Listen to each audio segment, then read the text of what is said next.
Power ಟಿವಿಯಲ್ಲಿ ಇವತ್ತಿನ day with leader Bengaluru central Lok Sabha ಕ್ಷೇತ್ರದ ಕಾಂಗ್ರೆಸ್ ಅಭ್ಯರ್ಥಿ ಮನ್ಸೂರ್ ಅಲಿ ಖಾನ್. ಲೋಕಸಭಾ ಅಭ್ಯರ್ಥಿಯ ಇಡೀ ದಿನದ ಪ್ರಚಾರದ ಗ್ರೌಂಡ್ ರಿಪೋರ್ಟ್ ನಿಮ್ಮ ಮುಂದೆ ಇಡ್ತಾ ಇದೆ ಪವರ್ ಟಿವಿ.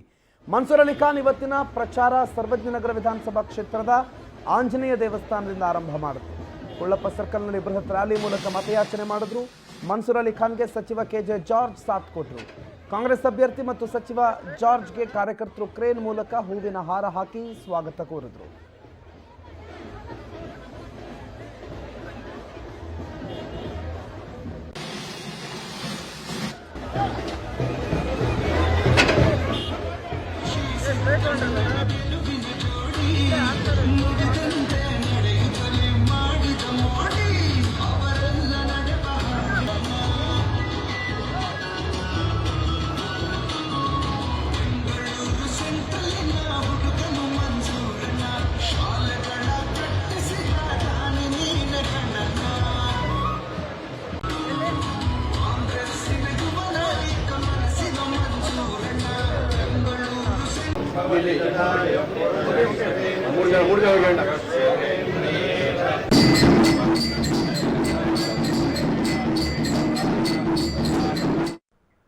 ನಮ್ಮ ಪವರ್ ಟಿವಿ ಪ್ರತಿನಿಧಿ ಜೊತೆ ಮನ್ಸೂರ್ ಅಲಿ ಖಾನ್ ಮಾತನಾಡಿದ್ದಾರೆ, ಬನ್ನಿ ನೋಡೋಣ. ಟಿವಿಯ ಡೇ ವಿತ್ ಲೀಡರ್ ಕಾರ್ಯಕ್ರಮದ ಇಂದಿನ ಅತಿಥಿ ಕಾಂಗ್ರೆಸ್ನ ಮನ್ಸೂರ್ ಅಲಿ ಖಾನ್ ಬೆಂಗಳೂರು ಸೆಂಟ್ರಲ್ ಲೋಕಸಭಾ ಕ್ಷೇತ್ರದ ಅಭ್ಯರ್ಥಿಯಾಗಿದ್ದಾರೆ.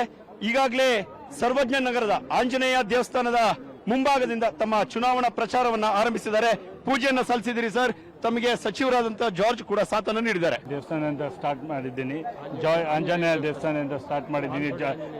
ಜಾರ್ಜ್ ಸಾಹೇಬ್ರು ನಮ್ಮ ಜೊತೆ ಇದ್ದಾರೆ. ಅವ್ರ ಜಾರ್ಜ್ ಸಾಹೇಬ್ರು ನಮ್ಮ ಗೈಡು ಆ್ಯಂಡ್ ನಮ್ಮ ಸೀನಿಯರ್ ಲೀಡರು.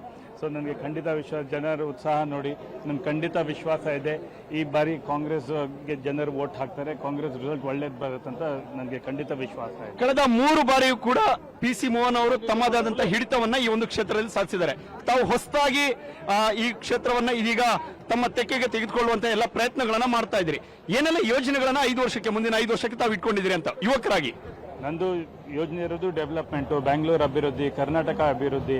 ತಾವು ನೋಡ್ತಾ ಇದ್ದೀರಾ, ಯಾರು ಎಲೆಕ್ಟ್ ಆದ್ರೂ ಕರ್ನಾಟಕ ಹಿತದಲ್ಲಿ ಮಾತಾಡಬೇಕು ಪಾರ್ಲಿಮೆಂಟ್ನಲ್ಲಿ, ಬೆಂಗಳೂರು ಹಿತದಲ್ಲಿ ಮಾತಾಡಬೇಕು. ಬೆಂಗಳೂರು ಡೆವಲಪ್ಮೆಂಟ್, ಬೆಂಗಳೂರು ಕರ್ನಾಟಕ ಡೆವಲಪ್ ಆದರೆ ದೇಶ ಡೆವಲಪ್ ಆಗ್ತಾರೆ, ಅದು ದೇಶಕ್ಕೆ ಬೆಂಬಲ ಸಿಕ್ಕತ್ತೆ ಅಂತ ಅದೇ ನಂದು ಪೂರ್ತಿ ಅಜೆಂಡಾ ಡೆವಲಪ್ಮೆಂಟ್ ಬೇಸ್ ಅಜೆಂಡಾನೇ ಇರೋದು. ತಮ್ಮ ತಂದೆ ರೆಹಮಾನ್ ಖಾನ್ ಅವರ ವರ್ಚಸ್ಸು ಕೂಡ ಇಲ್ಲಿ ತಮಗೆ ಪಾಸಿಟಿವ್ ಅನ್ಸುತ್ತಾ?